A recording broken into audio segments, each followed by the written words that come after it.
Senhor presidente, senhoras e senhores vereadores, é um drama terrível que o nosso estado do Rio Grande do Sul tem atravessado com essas enchentes, e aqui eu não poderia deixar de mencionar e relatar a nossa solidariedade a todos os nossos 400 municípios aí atingidos por esta grande tragédia natural, e dizer o quanto cada prefeito, governadores de alguns estados auxiliando, inclusive o nosso governador Tarcísio de São Paulo, que imediatamente enviou as aeronaves e mais pessoas para poder auxiliar, e tantos outros governadores. Mas eu não poderia também deixar de mencionar aqui o papel importantíssimo dos nossos senadores aqui do Rio Grande do Sul, né? Todos, para que eu não possa me deixar valer de falhar, de não dizer de todos, não falar de todos, principalmente quando então no Senado Federal ali colocaram para que viesse a dívida do Estado do Rio Grande do Sul,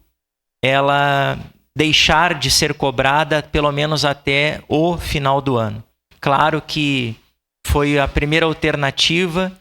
e fora as emendas parlamentares, tanto que o senador Mourão também já indicou mais de 60 milhões aqui para o Estado, para poder ajudar, auxiliar a recuperar o nosso Estado, como também todos outros parlamentares têm trabalhado em cima disso. Agora é o momento de que nós venhamos levantar uma única bandeira, poder auxiliar principalmente municípios que eu quero aqui citar de Eldorado do Sul. Toda a cidade debaixo d'água. Não existe mais a cidade de Eldorado do Sul como outras cidades. Então a gente veja o quanto vai ser a dificuldade do nosso estado do Rio Grande do Sul, com muitos municípios, como eu dei o exemplo aqui de Eldorado, para a reconstrução, para que eles possam de fato poder fazer com que aquela comunidade possa se reerguer e dar o início de uma nova etapa de vida. Aqui em Caxias do Sul,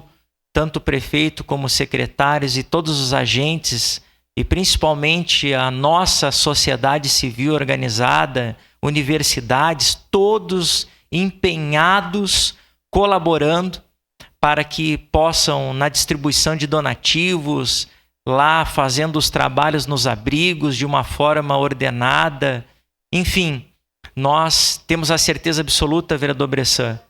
do quanto é importante neste exato momento nós trabalharmos em prol de uma única bandeira, de poder fazermos de tudo o impossível para que a nossa cidade possa se reerguer, mas também de uma certa forma demonstrando, Caxias demonstrando com o nosso aeroporto,